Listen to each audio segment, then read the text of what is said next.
Good morning and good afternoon, everyone.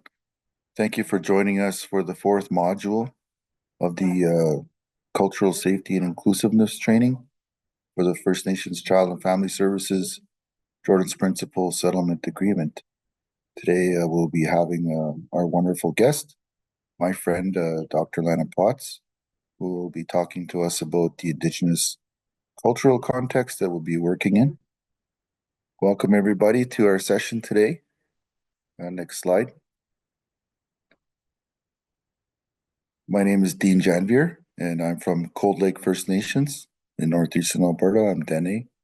I'll be your host here today, and it's my pleasure and honor to do that. And it's really a pleasure to be here as part of this whole series of trainings that we're doing. And it's very exciting. We have some wonderful content today from our very well-known and well-regarded presenter, Dr. Potts. And I'm the partner at Deloitte, who's in charge of leading the cultural supports framework for all of the potential claimants for the upcoming implementation of the settlement agreement on First Nations Child and Family Services and Jordan's Principal. So happy to be here today.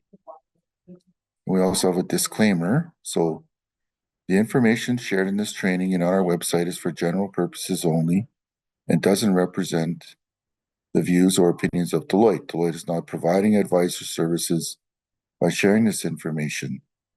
It is important to seek professional advice or services before making any decisions or taking any actions that may impact class members or individuals supporting class members. Deloitte will not be held responsible for any actions taken based on this webinar or webpage. Please do not share any personal or identifying information or ask any claim-specific questions during the training, as this forum is intended for general informational purposes only. If you have claim-specific questions, please contact the administrator at no charge by calling the toll-free number 1-833-852-0755. That's Monday to Friday from 8 a.m. to 8 p.m. Eastern, excluding statutory holidays. Or you can also email generalinfo@contact.fnchildclaims.ca. And a note on self-care. Today's conversation may be challenging for some, as the topics we discuss could be triggering. Please be mindful that personal experiences and trauma shared by others may evoke strong emotions. Please exercise self-care in whatever way is best for you. The Hope for Wellness helpline also offers immediate help for all Indigenous people across Canada. It's available 24 hours a day, 7 days a week. For immediate support and crisis intervention, call the toll-free helpline at 1-855-242-3310 or connect to the online chat at hopeforwellness.ca. Counseling is also available in French, English, French, Cree, and Ojibwe, or Anishinaabe on request. Children and youth can also call the Kids Help Phone anytime at 1-800-668-6868 or text hashtag 686868. Today, we'll be going through the training. So first, we had done the introduction to the settlement agreement with Stuart Wetke. That was module 1. Second was Dr. Patricia McCocus doing the history of colonization and the impact of residential and day schools. The third module was Francine Monroe with child welfare, covering the policies and the child removal history here in Canada. And today, wonderful Indigenous cultural context seminar with Dr. Lana Potts. Now, to introduce Dr. Potts, you can see on the screen a nice slide about her. I'd like to tell you a little bit about Dr. Potts that I know about her. Dr. Potts is a wonderful human being. She's a very accomplished individual.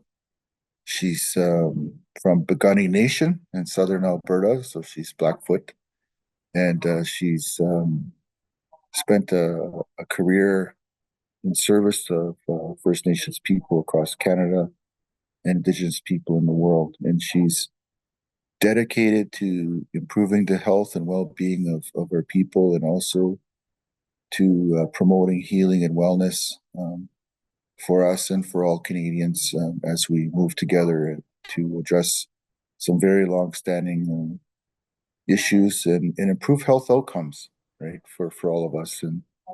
And she's also a really cool person. She's a family person. She's married. She has a family, and she seems to be working all the time. I don't know what she does when she's not working, but she seems to be working all the time. I think she has several hats that she wears in her day-to-day life. So one thing I love about her is she pays a lot of attention to putting together presentations and information for all of us. So please join me in welcoming Dr. Lana Potts to our session today. We're looking forward to hearing from you today, Lana. Thank you. Oh, before I go on, I'm going to brag about her a little bit. It's not just me that thinks she's special. The King of England also thinks she's very special and gave her a very special recognition yesterday. So maybe she's too shy to talk about it, but I'll talk about it. King Charles, she was recognized in a special ceremony yesterday for her wonderful work that she's been doing. So congratulations, Lana, and welcome to the session today. Thank you. Thank you so much, Dean. I feel very humbled by your kind words. And yesterday, yes, was surreal for me to receive this award. And it's actually very timely, because what we're going to talk about today is talking about the awareness of the importance of Indigenous specific racism. And receiving that award yesterday, I reflected on a conversation I had with my grandmother a few months back when she talked about sharing her story. And I'm very fortunate to have my grandmother, who's 101 years old and went to residential school in the late 1920s, and said to me, who would have thought that they would actually start to see us? And yesterday, being seen in a room for the first time in my life with non-Indigenous colleagues who, had a bit of imposter syndrome about being there. And it was actually very moving, because I did feel seen, and I felt seen for the work we do. When I say we, as I did not earn that alone. It was a team, it was a collective group. And that's really what I wanted to put this whole session together. It's starting to have this conversation around, and I've said before, about what happened to us and where we come from and how did we end up here? Why did we have to have this settlement? Why did this have to go through? And so over the next hour, I want to share a bit of story, a bit of my insight about what can happen when we do things differently, and perhaps what's holding us back a little bit. So we can go to the next slide. So my name is Sakwepim. It was given to me when I finished medical school by the the late Doris Manyguns. And the name actually means last to come in. And what it is, it's an actual person in our ceremony who sits at the door before the ceremony begins. And it's a role in our community where you have to earn those rights to be able to do that. And I hope in my lifetime to be able to be given that and to be able to be Sakwepim. I do a lot of things beyond just being here a director at Deloitte. I'm also a family doctor, and the best role of my life is being a mom to two beautiful children. I've been married to my partner, Robert, for 27 years. And as I'm a budding ceremonialist, whereas I try to learn something every day that might have been taken away from us in the last 100 years, I try to return that to my home and my family. I advise people on health. People like to know my opinion, and I tend to like to share that. And I'm an advocate. I'll advocate for you. If you need help, you call me. I'll try get it done.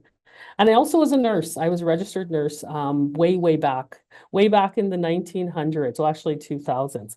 So we can go to the next slide.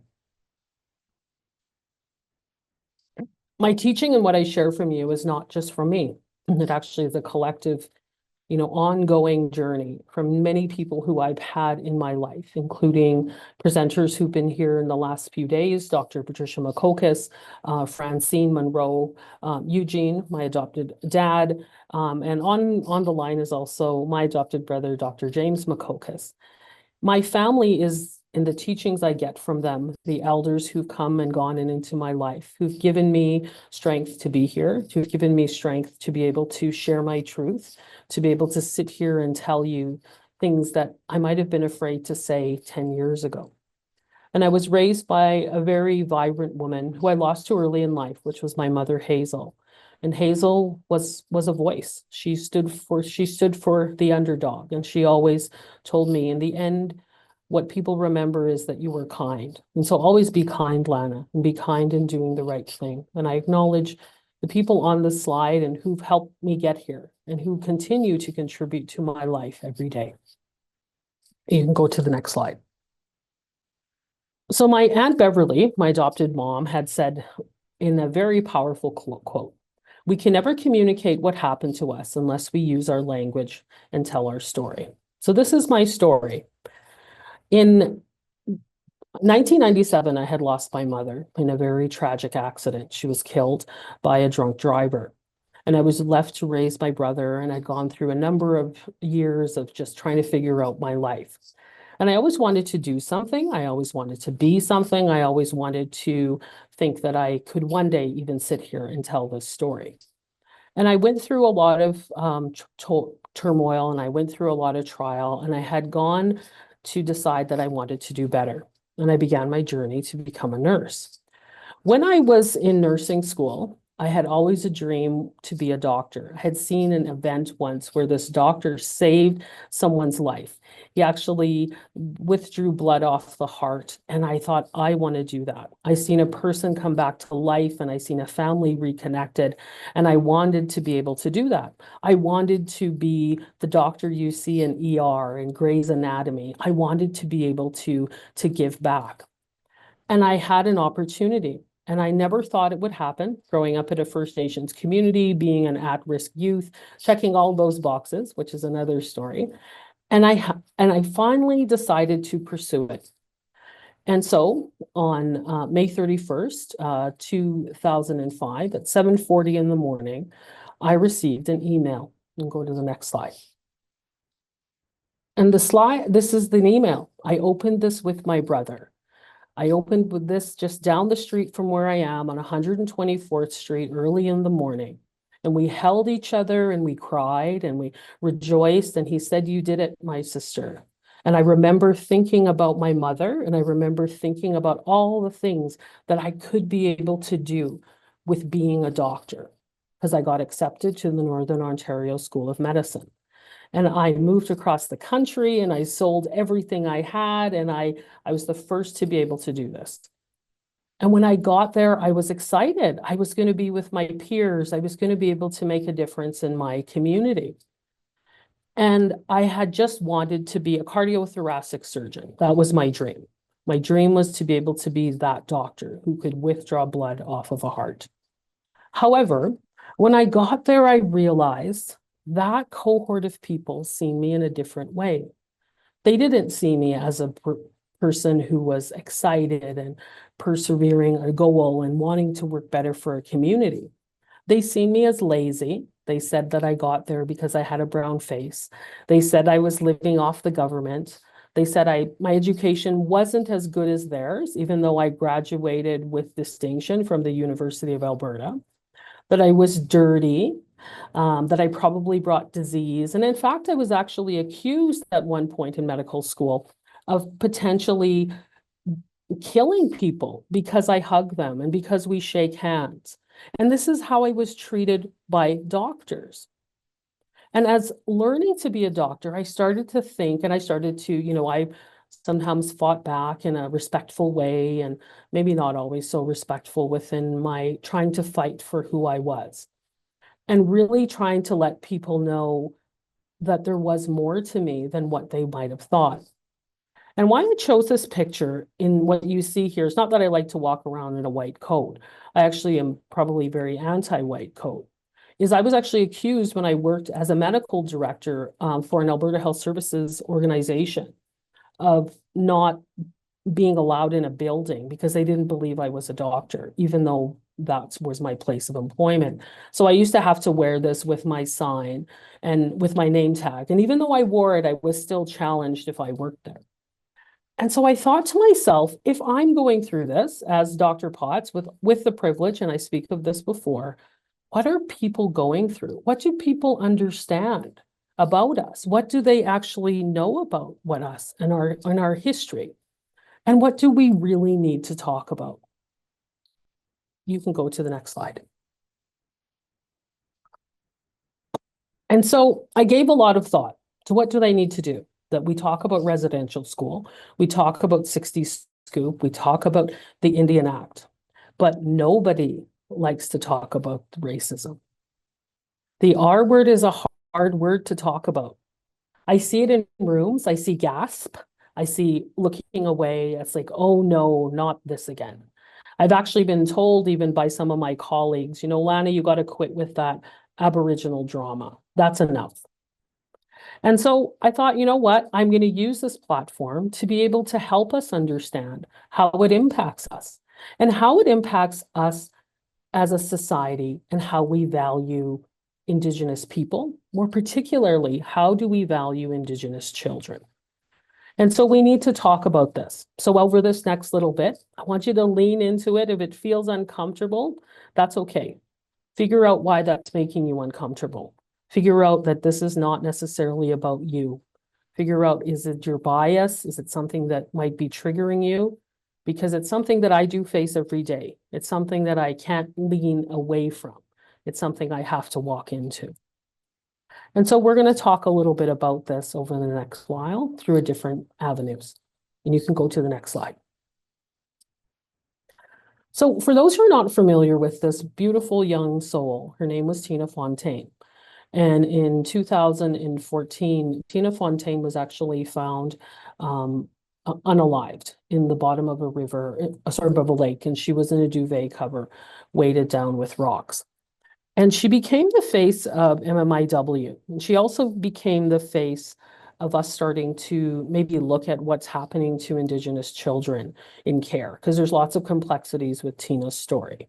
Tina was actually found, she was allegedly, a man had killed her, but she was in care. And we have to start to think about this. And if you don't know about her, you should know about her because she's a very important person who really started a huge conversation. And go to the next slide. So Tina had died not because she was in a bad situation or she chose bad, put herself in a bad place. There was many circumstances that actually led to her death. And when we look in the last couple of days talking about how intergenerational trauma impacted our parenting, our stability, and our family, this impacted Tina because Tina was put in care for different reasons, and that's not for us to discuss. But what was interesting around her death is when they started to look at all these other factors that impacted her, her social vulnerability, the fact that she was a young Indigenous girl who lived in an urban center. And then we started to think, well, did she actually have access to who she was? She was possibly facing poverty and discrimination. And this actually impacted her vulnerability to being put in a situation where she was possibly making choices where she was trying to cope. Tina, 12 hours before she died, it's documented that she came into contact with police, healthcare workers, and child welfare officials. So the people that were supposed to be taking care of her and might have prevented this somehow did not see her as being at risk at that time. And you can go to the next slide. So when she died, there was a lot of unresolved questions and community impact. So they started to look at, allegedly, she was killed by a man named Raymond Cormier, who was acquitted. And there was a lot of criticism that went into her death that really underscored looking at bias. Was it because she was Indigenous? Was it because she was a woman? Was it because she was a young person? And did they actually do the due diligence that needed to be done to get conviction. And so there was a lot of gaps in protocol, a lot of gaps in how evidence was collected. And in the end, there was no justice for her. You can go to the next slide. When you search her name in Google, this is what you find. There's a single picture of her in the top slide. So you see her there as Tina Fontaine. The rest is other Fontaines or LaFontaines or names connected to her. And you can go to the next slide. When you search Gabby Pepito, and Gabby Pepito was a young woman who went missing. And this actually was documented to be one of the cases that is the most kind of advertised investigative missing women's cases in the US. And you Google this and there are thousands and thousands of pictures of Gabby Pepito. Gabby Pepito also was unalived, and unfortunately, the person who allegedly had killed her has not been convicted either. And so very similar situations where you have two young people who go missing. One was much younger. Tina was much younger than Gabby. And yet there was no CNN coverage of Tina's death. There was no NBC. There was no worldwide messages. There was no social media. There was no TikTok, hundreds of thousands of videos focusing on finding the killer for Tina, like there was for Gabby. And so there's some thoughts on where did this come from. And one of them was there's a syndrome called missing white girl syndrome, that there's often more effort and awareness that's put into, quote, attractive Caucasian women compared to BIPOC women. And that the police actually pay more attention to those than they do to, say, Indigenous women and Indigenous girls in particular. And think about that. Is it because society values one more than the other?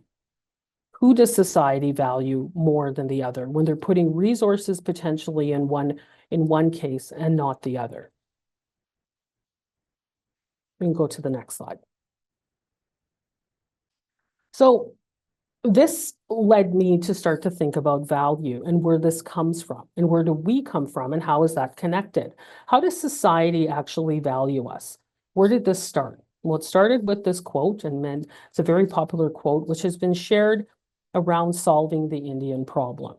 We are a problem. Indigenous people have been a problem because this is our land. We stand in the way of progress. We stand in the way of society moving forward because of the land claims, because the fact that this is our land. And so there's always been an effort to get rid of us in some way.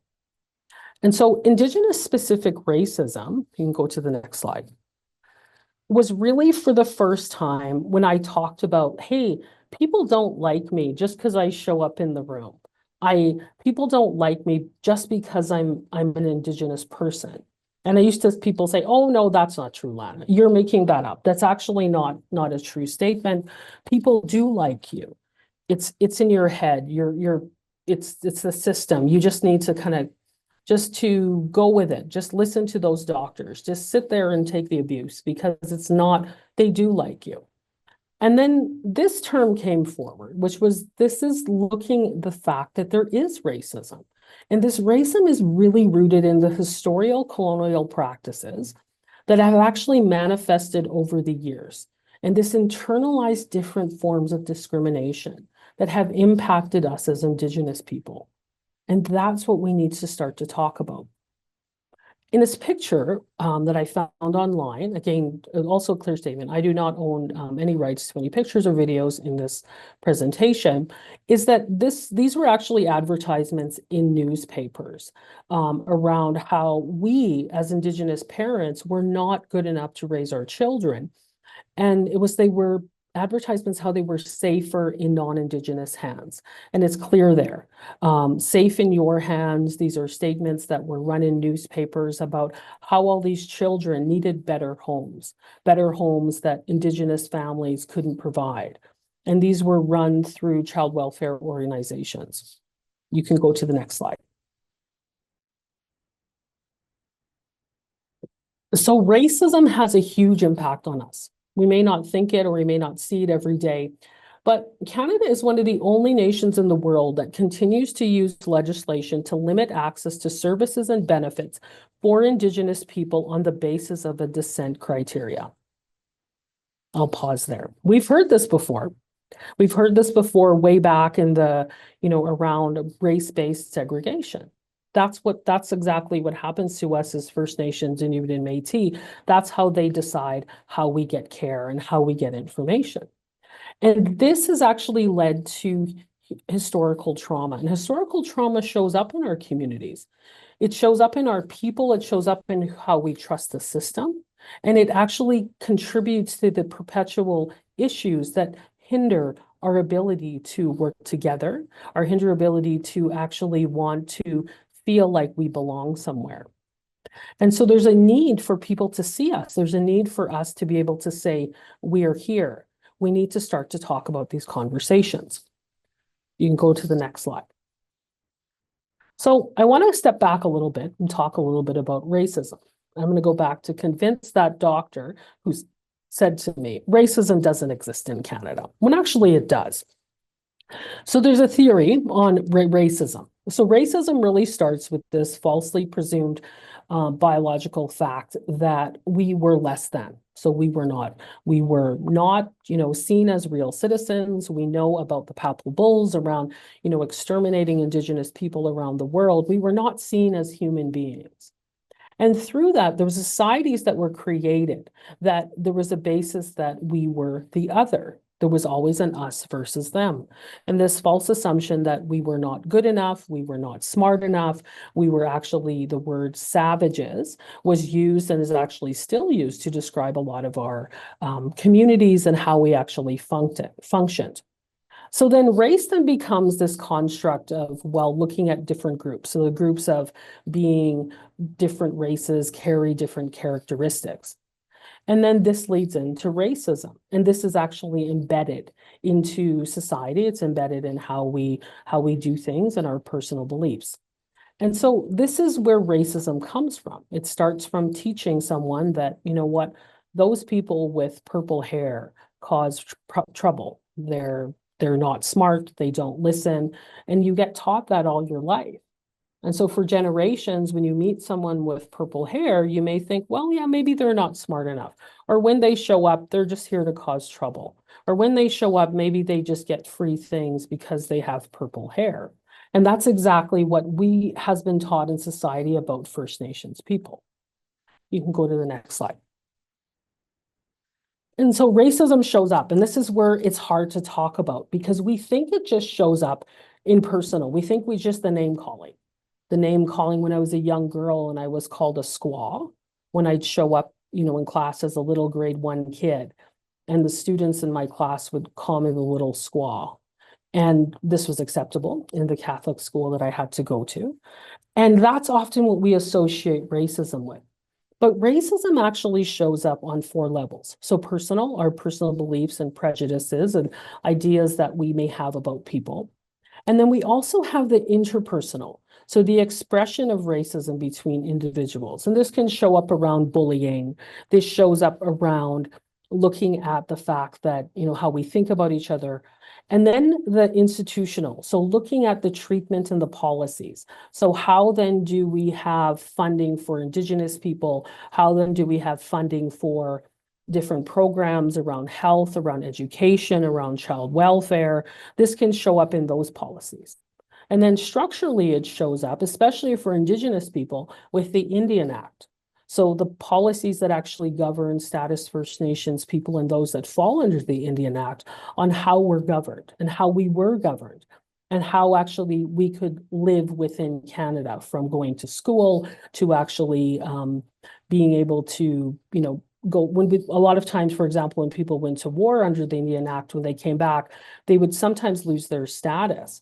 And this impacted how communities actually developed. It impacted women's ability to hold title, women's ability to pass down even leadership.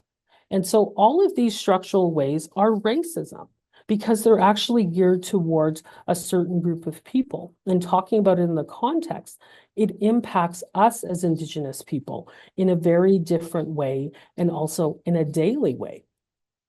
You can go to the next slide. So we can't just think that racism is over. And sometimes that happens because we think that having DEI and talking about it and the apology that was listed just made it all go away. It actually, we need to look at it of how it's showing up. So racism in First Nations people in particular, I can talk about this as my lived experience, shows up on these levels. So it can be a systemic discrimination in institutions. So this is where Indigenous people often face barriers such as healthcare, education, and justice. They don't have equitable access to resources and services, and this perpetuates disadvantages. For example, physicians are actually not fully supported to work on reserve communities. Primary care is not fully supported, whereas it may be supported in some communities where I worked, which was literally about 5 kilometers down the road. They would get full support from a provincial government, but the reserve 5 kilometers, a little more south, got no dollars. And yet they were serving the same population in the same area. It also shows up as cultural appropriation. So looking at how, these signs have actually been put up, these were taken from the internet around no drunken Indians allowed, is this appropriation of how people see us in media and how they see our identity and how this leads to stereotypes because history likes to talk about us in a certain way. And then the microaggressions. So microaggressions I'm very common with because when I went to medical school, when I was learning about intensive care, so I was in the ICU, I would often have to stand at the front in front of my peers, and the doctors and even the residents would tell me, "Didn't you go to school for free? Isn't our taxes paying this? Tell me how you got out. How can you speak English? Wow, I can understand you." And I'd sit there and I'd listen to these microaggressions all day. While my peers were learning about how to intubate, how to put in lines, and how to learn the care that we were supposed to. I had to sit there and actually try to stand up for myself. And this does impact me. And it caused me, trauma about being able to work in some types of groups and does affect our mental health. And I'll come to the story of Joyce Echaquan, who is pictured here, who actually will discuss her story in a little bit more detail. You can go to the next slide. So another fun fact is that the existence of reserves is a blatant reminder of race-based segregation in Canada. So where we're allowed to live, what they've given us, and as was clearly stated by Dr. Makokis, is that we actually only have about 0.2% of all the land that's actually ours. And so this is really important for us to see that this is how we're still living in 2025. You can go to the next slide. So the stereotypes of First Nations people in Canada is very real. So how people see us and where it came from. And when I looked into this, there was a video once about how they see us in the Western world and how they like to show up. And when I do other talks, I often say they want to only see us saying, like me, smoke 'em how. They don't see us for who we are. They presume that we're this, they want to see women in this very Pocahontas image as this very sexy Indian maiden. And they oversimplify who we are. They oversimplify and want to see us as noble savages who live on the land, who can hunt, and that's what they want. They don't want to see the complexities of who we are in our governance structures. There's assumption that Indigenous people are all either casino rich or we live off the government. And if there's a casino in the community, and it's often even in movies, that's what we're associated with. That's the stereotype, that we're gambling or we're living off the government. And it doesn't actually look at the economic diversity and challenges that many communities face in having to provide for their people by the funding that they're given. And then the behavioral stereotypes on that personal level, the stereotypes that we are drunk and lazy, and that's actually all that we like to do. And this overlooks the systemic issues that actually impact our population because they fail to see how we got there. They fail to see what's happening in the community. They only see what perhaps Hollywood is showing. They only see perhaps what's in the media. They actually don't hear the stories from the community. And then when we stand up for ourselves, when we talk about ourselves as being land protectors, and we want to talk about saying we want to protect our land, we want to stop mining, we want actually to protect our water, we're looked at as angry environmentalists. And it really just undermines the legitimate concern for what we're doing for the land as resource protection, of what we need to protect, which in my culture is our mother and where we come from. We're not seen as doing a noble thing. We're seen as standing in the way of progress. You can go to the next slide. So if you don't believe me at this point, and you're thinking, well, Lana, what are you talking about? We say a thing, it's a kind of a joke, because don't read the comments. Because reading the comments is actually harmful to your health if you're Indigenous. That's a medical diagnosis, I will tell you. Don't do it. Because these comments in these articles are often a real echo chamber for mainstream society of what they really think. You know, they're the couch warriors, the keyboard warriors who are sitting there saying, I can say this and nobody is going to see me or hear me. And these comments are very hurtful. They're targeted at stereotypes and they share misinformation. And they're so bad often, now stories are often restricting comments on Indigenous stories. So I'd like to play you a little video that CBC put out about comments that they found online. So we'll just switch over to that.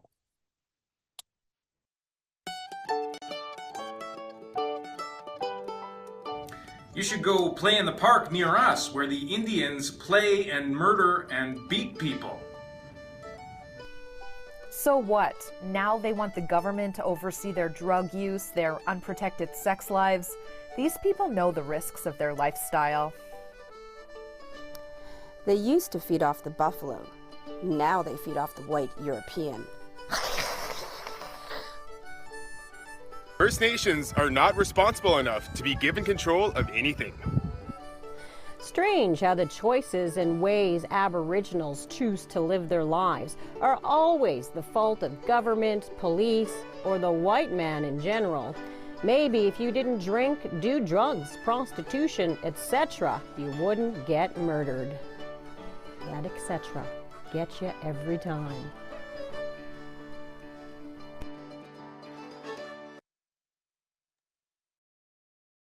So this reality of what's happening and people are saying is very true. And it's very true for us to start to have this conversation and understanding of really what needs to be done. So people, let me go to the next slide.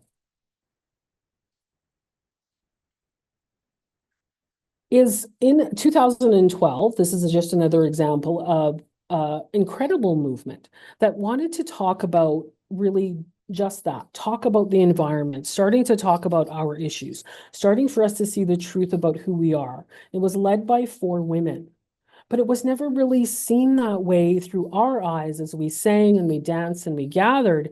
It actually evoked a very negative response around Canadians, to the response where some of these individuals were threatened. There was conversations where they were attacked. On this particular slide last week, I went and I found this comment. So this is actually on the First Nations Health Consortium, and it's talking about this webinar. And somebody writes on this thing, it talks about that Indigenous parasites. And we need to look at an honest look at First Nations people in Canada. Is that the Native people are officially who we are? There's a bit of a story about that. And yet it goes on to say that despite the astronomical help provided to them, they are funded with tax dollars that hardworking, responsible Canadians are forced to pay. And First Nations people have the audacity to always complain, whine, cry, and be racist. And yes, deeply racist towards white Canadians. And so this is an example of, despite the movement of Idle No More, which was educational, which actually sparked conversation and has led even to the work that I'm able to do today, we're still seeing these conversations. You can go to the next slide. So people see us as poor. They see us as just, this is what they see. Oh, they don't want to do anything for themselves. They're lazy. They don't care about their homes. They don't see this as really the consequence of racism, the consequence of failed government policies, and how residential school and 60s scoop have really led to us having issues in our community and very particularly around the overrepresentation of Indigenous children in care. You can go to the next slide. So this was shared, and I'm just going to just glance over it, is that this is the cause. As we look at this around where the racism started from and what it's led with, and how all these things around the rates of suicide and poor health and rates of employment are connected to the Indian Act. Nobody talks about that. They just talk about us as not wanting to do better for ourselves or not being able to, and always needing, not realizing what we know what we need for ourselves. They don't see this as a part of the bigger problem. You can go to the next slide. So the impact of racism of these governance policies as Indigenous people is huge. And we really need to be aware of that as we go through this, and understanding what's showing up and what we see that people assume are actually connected to the stereotypes. So the socioeconomic disparities that occur in the communities and the lower, perceived lower levels of income are not as a result of people not wanting to work. It's a result of jobs not being available, economic opportunities not being invested in, even educational barriers because schools are not necessarily being invested in to allow children, to allow actually graduation rates to occur, or people have to leave and move far places away to go to school. The health inequities, which I could speak about forever, is what I see day to day. People are not sick because they want to be sick. People are not dying at age 50 because that's when they're just done. That's actually happening to them as a product of all of these processes of structural racism, on how that's impacting our people and showing up with poor health, cancer, diabetes, end-stage kidney disease in the second decade of life. I started to see young people die of liver cancer before they're 30. I'd never seen that before. And this is what's happening because people can't get health care. And I think the other piece is huge around which we don't talk about is our cultural disconnection.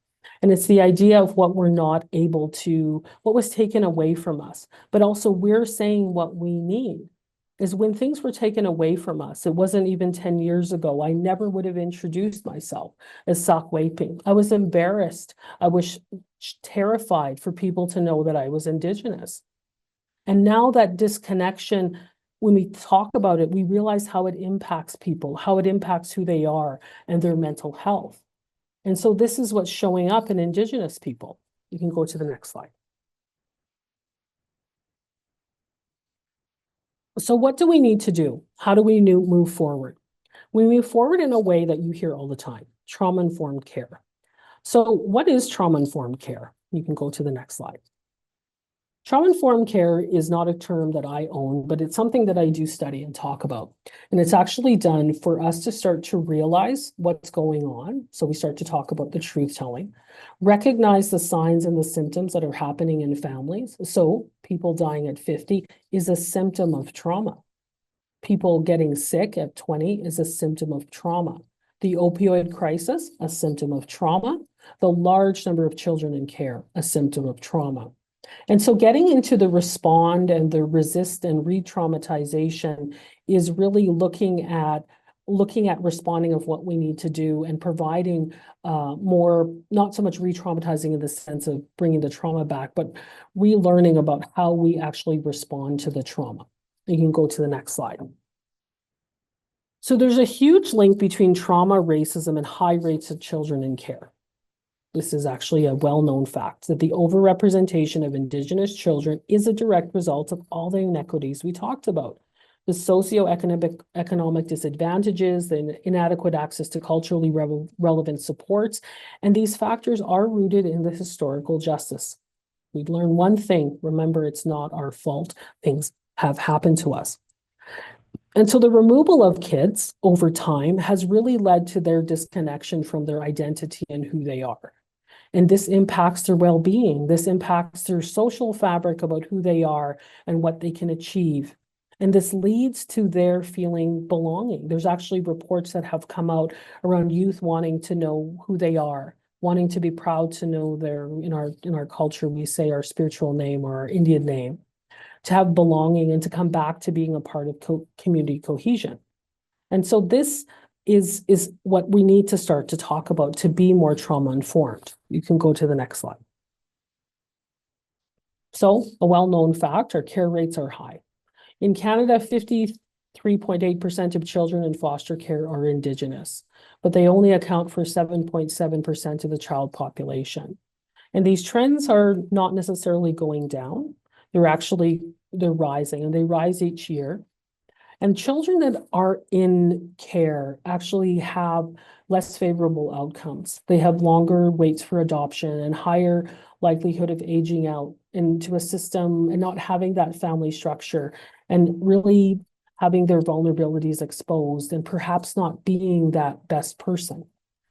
On the slide, it didn't show up very well, but I could probably get a better link, is another example of when our children were sold.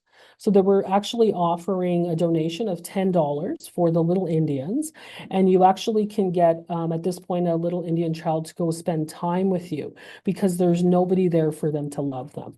And this letter was written and published again in a newspaper.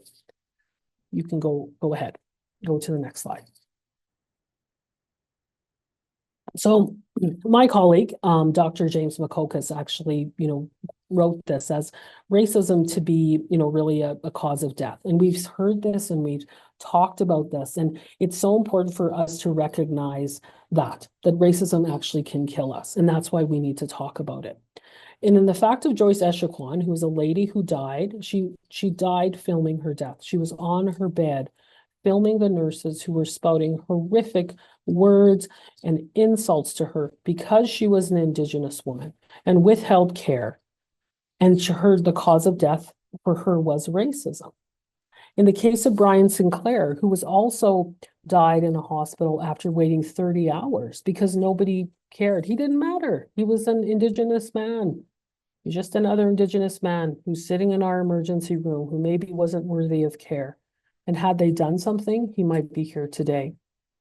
So we need to really make sure that we're aware of that. This is a very important topic for us to learn about, that these inequalities and levels of funding through education, housing are impacting us and it's showing up for us. And we need to start to do something going forward. You can go to the next slide. So what are we going to do? We're going to talk a little bit about something I learned about in the last few years called white fragility. And white fragility is important to talk about. And it's not talking about personally about white people. We're talking about actually what it is. You can go to the next slide. This is actually a privilege questionnaire. And I won't go through it just for time, but I want to ask a couple of questions. So I want you I'm going to read a statement and I want you to say yes or no. I do not worry about walking alone at night on my usual routes home from work, school, or social events. Yes or no? Does that happen to you? I can feel comfortable speaking about my culture without feeling that I'll be judged. Yes or no? When I state an opinion about something I'm passionate about, people tend to think I'm assertive rather than being aggressive. So if you can actually say, it's like there's a question, if you've actually, that these don't impact you, you actually are privileged. And even if one of these don't impact you, they say you have privilege.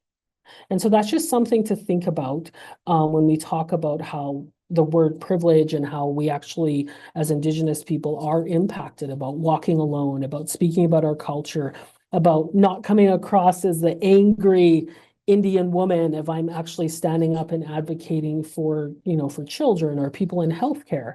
These are things I actually worry about. Like I have to watch my tone and make sure I'm smiling and make sure that I'm not actually, people aren't going to say, oh, she's just mad, when I'm actually trying to be heard because something is wrong. You can go to the next slide. So I'm going to play a short video that just introduces white fragility. Go ahead. White fragility is the defensiveness, the argumentation, the hurt feelings, the withdrawal that often erupts whenever white people are challenged on their racial worldviews. You know what? This is a color-free zone here. Stanley, I don't look at you as another race. See, this is what I'm talking about. We don't have to pretend that we're colorblind. Exactly. That's fighting ignorance. with more ignorance. The fragility part is meant to capture how little it takes to cause white people to erupt in defensiveness.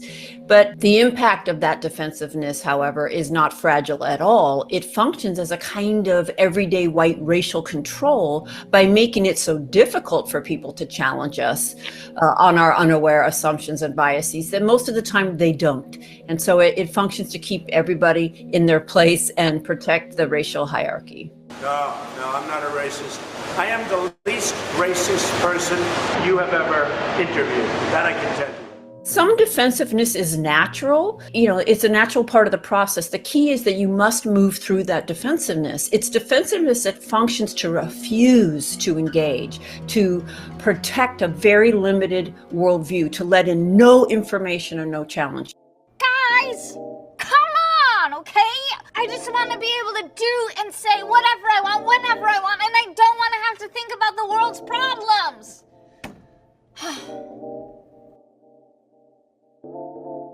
It serves us not to speak about it. Racism is the status quo. It is the status quo of your society, of my society, of all Western-oriented white settler colonialist cultures. And that status quo of racism is comfortable for me as a white person virtually 24/7. This country's judicial system has not been great for us. No. And here comes a 2-hour lecture on black stuff. God, I wish my proxy were here. Go ahead. So I am not going to get to where I need to go from a place of white comfort. I'm going to have to get mighty uncomfortable in order to challenge that.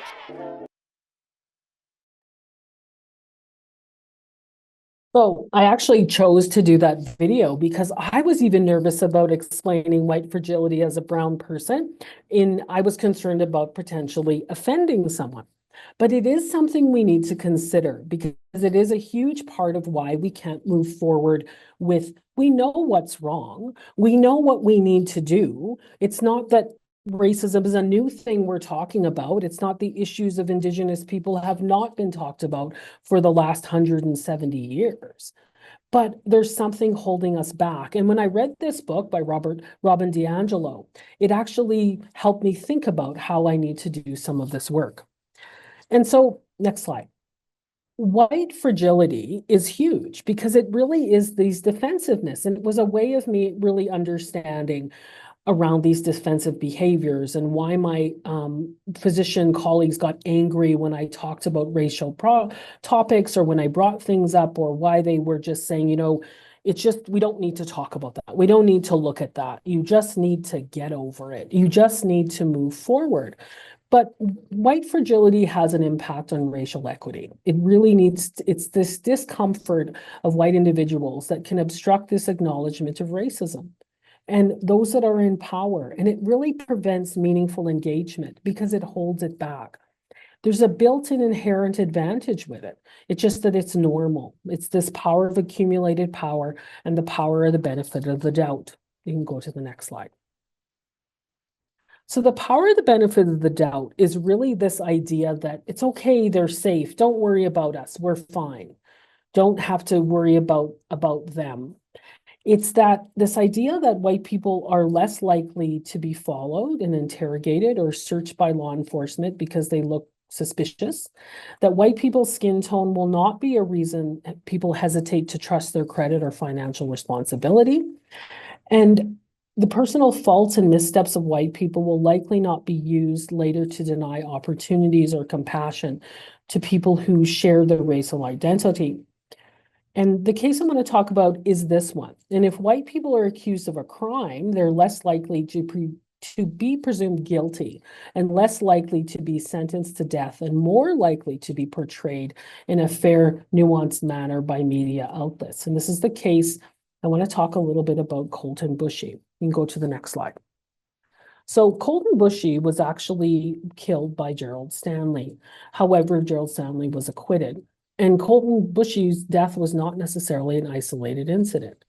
But what it talks about was really around racism, because you had a non-Indigenous man killing an Indigenous young man at reported point blank range. And despite what was presented in trial, he was acquitted. And in his, on the case, there was no visible Indigenous people and there was no fairness and equality in the legal proceedings.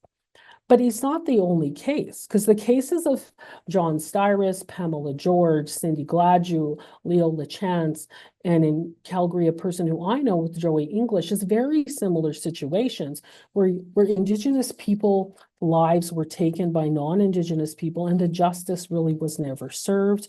No one was ever charged, or they got lesser sentences because they were non-Indigenous. And Colin Bushy's death really became this symbol of starting to talk about how discrimination and what we're seeing in the legal system, but also what we can say, well, we knew that before. That's actually probably not new to us, but it was good at starting to talk about this conversation about white privilege. You can go to the next slide. So white fragility really contributes to the systemic racism. This is it. This is like, why, Lana? Why don't they just move past it? And it was learning about this, about learning about the defensive mechanisms in dialogue, learning about how it silences marginalized voices. It tells us to be quiet, not to talk about our story, not to bring up our issues, and that it really impacts allyship dynamics. So it undermines this genuine allyship by actually saying, you know what, I don't want to get uncomfortable, so I'm just going to leave things. I don't want to talk about it. We don't have to address it. We could just gloss over it. We may have a DEI section, but we're actually not going to do the work. And that's what keeps things comfortable, because they don't want to move into what makes them uncomfortable. You can go to the next slide.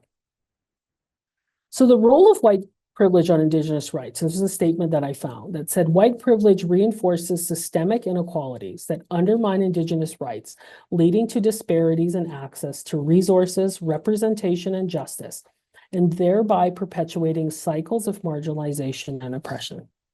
And so that was it. So when I learned this and I started to think about, okay, this is why the physicians, the people I work with don't want to have these conversations, because it's hard for them. It's hard for them to be able to look at what they can do. You can go to the next slide. So the understanding its implications is huge, and this can be a lecture in itself, but really some key points is recognizing that there's challenges in acknowledging how to move forward, recognizing their privilege and societal conditioning, the defensiveness that comes up when they want to talk about it. The failure to address and acknowledge white privilege really perpetuates these existing inequalities, because nobody wants to help us. Nobody wants to see that we matter. In the community I live in, we had no physician until I moved there. In the town next to us, they had no physician, and there was a parade and a whole municipal movement, and hundreds of people got out and banged drums and had balloons and had floats to get doctors to get funding. But yet 14 kilometers away, a community hadn't had a physician and, looking over forever, and nobody cared. And nobody cared that in my community, people were dying at very young ages. And that at one point, the average age people died in around 2021 was between 30 and 37 years of age, because nobody wanted to see that. Nobody wanted to see that. It was just to be complacent. It was just about them, not necessarily about our community. You can go to the next slide. And so what do you do? How do you move forward from it? It's really looking at bias. It really becomes a very personal growth for individuals to start to say, what am I doing? What am I holding back? How am I not confronting my bias? Where did this come from? When those doctors seen me when I walked in the room and seen me as an Indigenous woman who carried many stereotypes, they needed to look at their own experiences and how that actually impacted their perception of race and privilege. And then embrace that discomfort, lean into it. Don't lean away from it. Don't say, I don't want to talk about it. Don't say we shouldn't address it. We need to start to have those conversations. And then commit to continuous learning. Talking about it, hearing about it, addressing it, and calling it out is really key. You can go to the next slide. So how to do this? How to do this even within ourselves is important. So 3-step process. One is really fostering this emotional awareness. So articulating those emotions, starting to talk about what it elicits in people, how that is, having a culture of vulnerability to say, you know what, I didn't know. I didn't understand that. I didn't recognize that. Or, before I met you, I might have thought, and I've had this conversation with some of my colleagues who said, I thought your education was free. I thought that you got free houses and free land. And so by doing that, it created a better way of having a conversation around education. And the next thing is really creating safe spaces. So establishing environments where people feel secure. So this is something people need either to do or within organizations to be able to say, we need to talk about, the elephants in the room and the bias in this room to start actually to move forward within organizations, especially around Indigenous issues and around Indigenous communities. And then really having accountability, so that there has to be accountability when people are racist. There has to be accountability around people actually fostering a true commitment to saying it's not just about doing it once, but actually getting on board to do it long term. So you can go to the next slide. And how do we do this? We do this because we need to move beyond that land acknowledgement. We have to stop saying, I acknowledge that I am on X treaty and X territory. We need to take that and we need to go with it and we need to acknowledge the land. And Dr. Patricia Makokis 2 days ago reminded us, we do this about the land. The land is a spirit, the land is a power, and the land we have to be accountable to. We need to acknowledge with that and not just say it, but carry action. You can go to the next slide. So the problem with this, and this is a great meme, is we can do the land acknowledgement, but we're just going to drop off, Indigenous people will just continue to drop off the cliff unless we start to pull them up and say, we're going to take you with us. We're going to walk with us. We're going to invest in programs. We're going to invest in having real conversations. And we're going to look at people not as a product of what's wrong with them, but what happened to them and what they went through. You can go to the next slide. So we do this through allyship, and allyship is really not an easy thing to do. It's not just taking a course. It's not listening to this in the last hour and saying, I'm an ally. It actually requires really this advocacy. And it's something that, the definition is advocating for marginalized groups from privileged people, whether that's from a dominant culture or within position. And it's a process of truth-telling, of doing anti-racism work, about engaging, evaluating, and doing the true investment. You can go to the next slide. It requires empathy, support, and engagement. Empathy, a true understanding the history, understanding the connections, putting those pieces together as a why.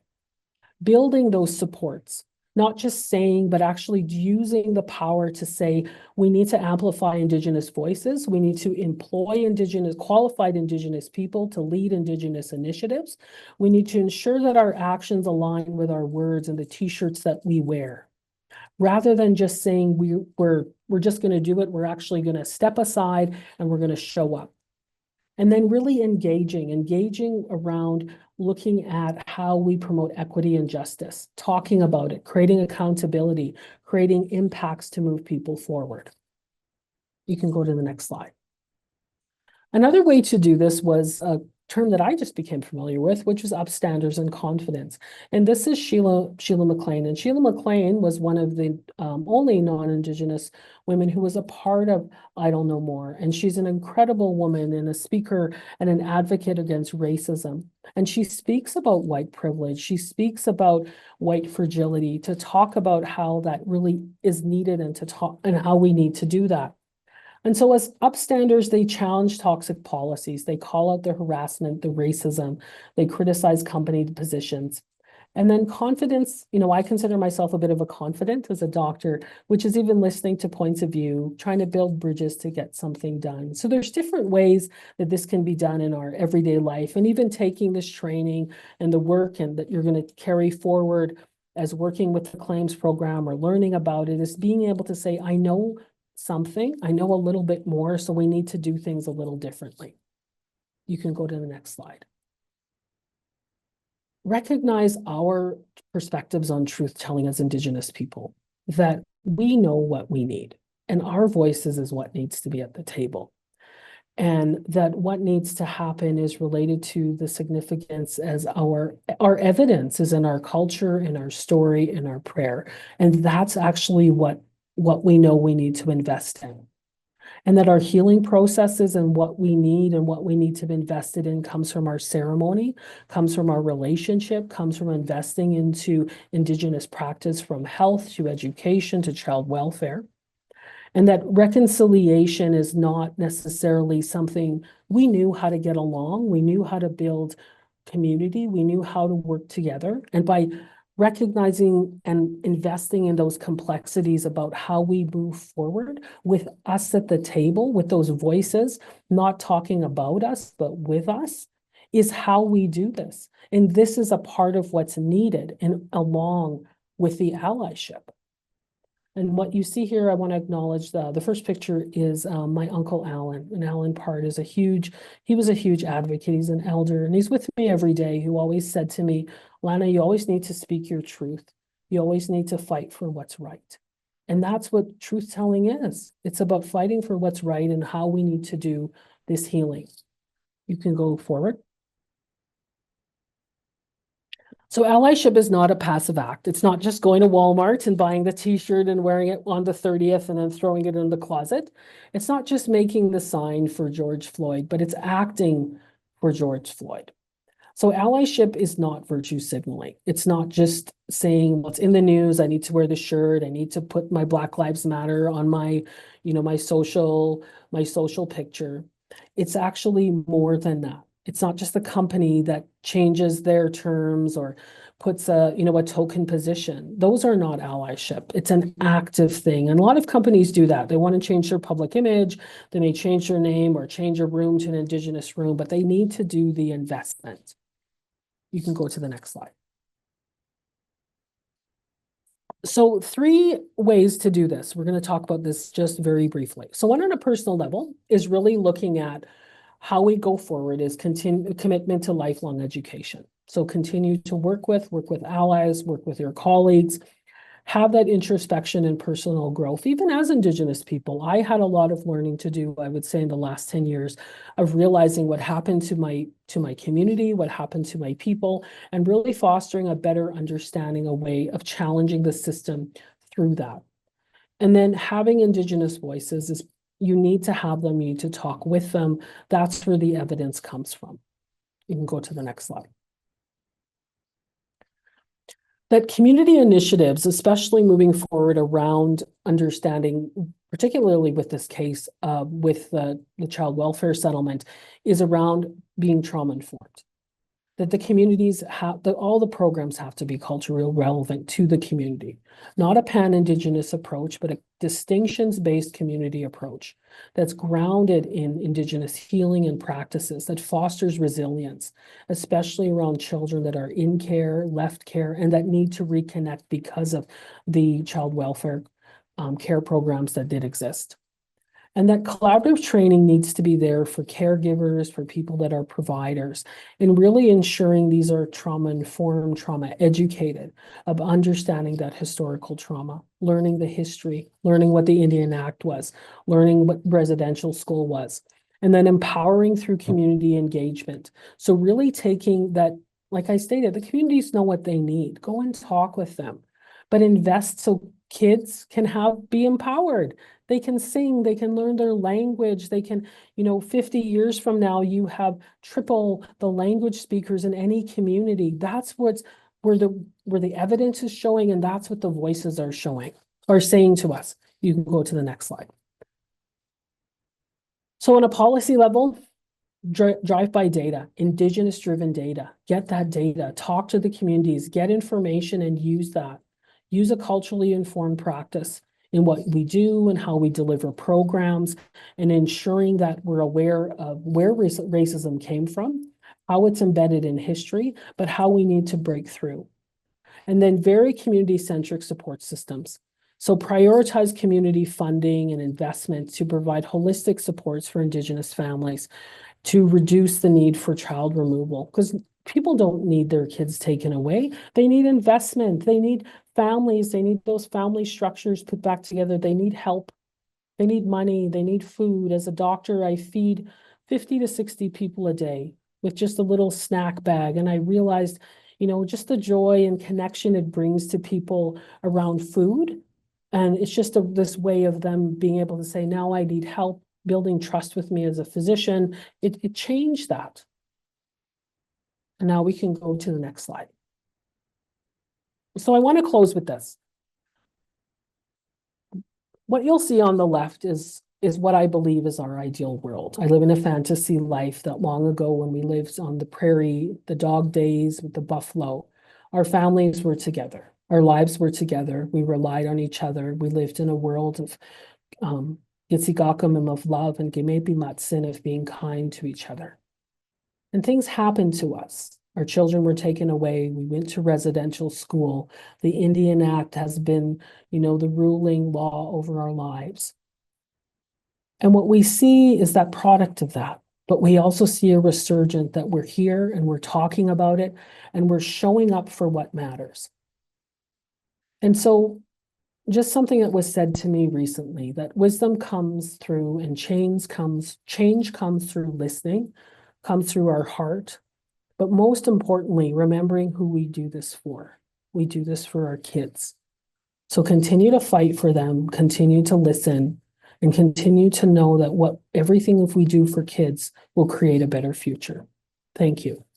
And I just want to really recognize you for that, Dr. Potts. You did an amazing job helping us at Deloitte to put all this together. One of our integral team members, a lead in this, to help us with this, and we're going to need it. So thank you again with that, for all of that effort you've made and all of the previous presenters from our previous sessions. So just a reminder for closing and next steps, recordings of each webinar will be posted on the settlement website at fnchildclaims.ca /resources/cultural safety inclusiveness training. And also there will be an email going out to the registrants when the recordings are posted. And we are very interested to get your comments and feedback. So we will be sending you, all of you who are watching today, an email, and we'll be asking you to do a short survey. So please look for that, and please feel free to respond to that as soon as possible.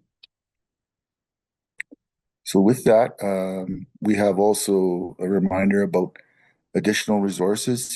Please feel free, again, the contacts, to call our toll-free number 833-852-0755, Monday to Friday, 8 to 8 Eastern. And as well, email generalinfo@contact.fnchildclaims.ca. And the free mental health and wellness support is available 24 hours a day through Hope for Wellness, 855-242-3310. So with that, I want to say thank you, Masichuk, Miigwech, hi, and any other language we can say thank you. And so from my heart to yours, I want to thank you, Dr. Potts, and thank all of you, all of the people who tuned in today for this very important training. And wish you all well and a wonderful rest of your day. So with that, thank you very much. Take care.